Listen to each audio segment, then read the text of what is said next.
Mas madadagdagan, hindi pwede. Relax.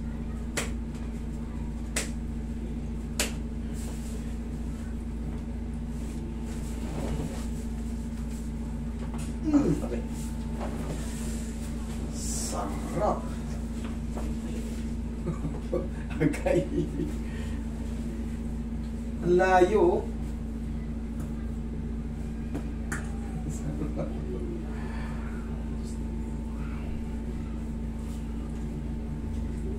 Mamaya matutupinan na natin yan. Pero may katiting pa because of swelling. Pero kailangan ganun mangyari. Kailangan katiting na lang. Tapos pag napahinga naman 1 linggo, okay na. 1 linggo, maximum 2 weeks. Kasi pag mag-squat, nag-wobble siya ba? Parang mahina. Walang lakas. Oh. Walang lakas. Bakit? Siyempre, maiipit yung ACL, PCL mo ron.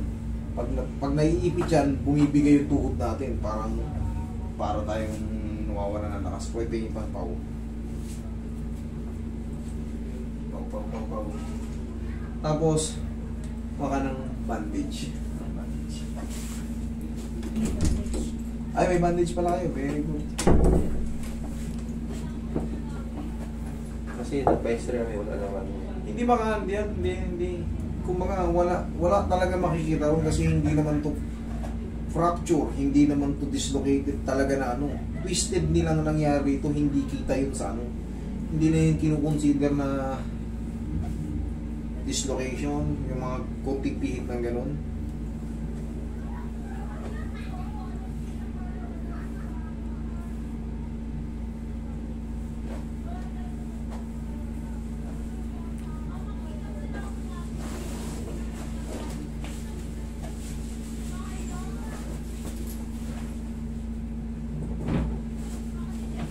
Relax na.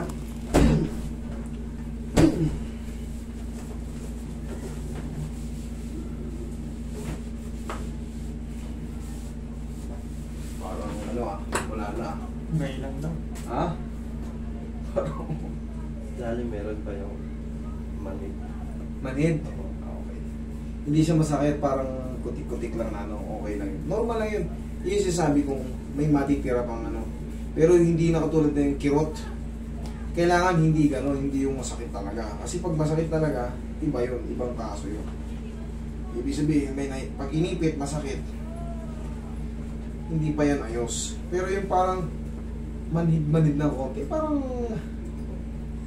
gano'n lang talaga, siyempre na-adjust. Ayun. Pahinga lang yan, dire-diretso na yan. Tapos tatanggalin mo itong idol pag matutulog. Okay? Pag matutulog ka na.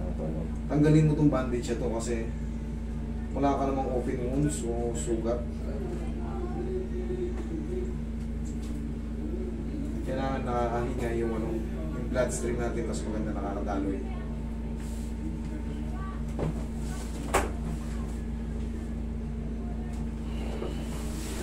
Testing idol.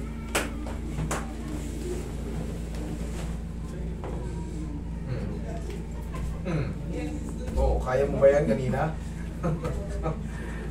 Ayo. Sabi ko sa'yo. Idol, pahinga lang muna. Siyempre normal lang may matitira pa ng konti yung sinasabi mo parang pero malakas na. Pahinga lang. Okay? Thank you.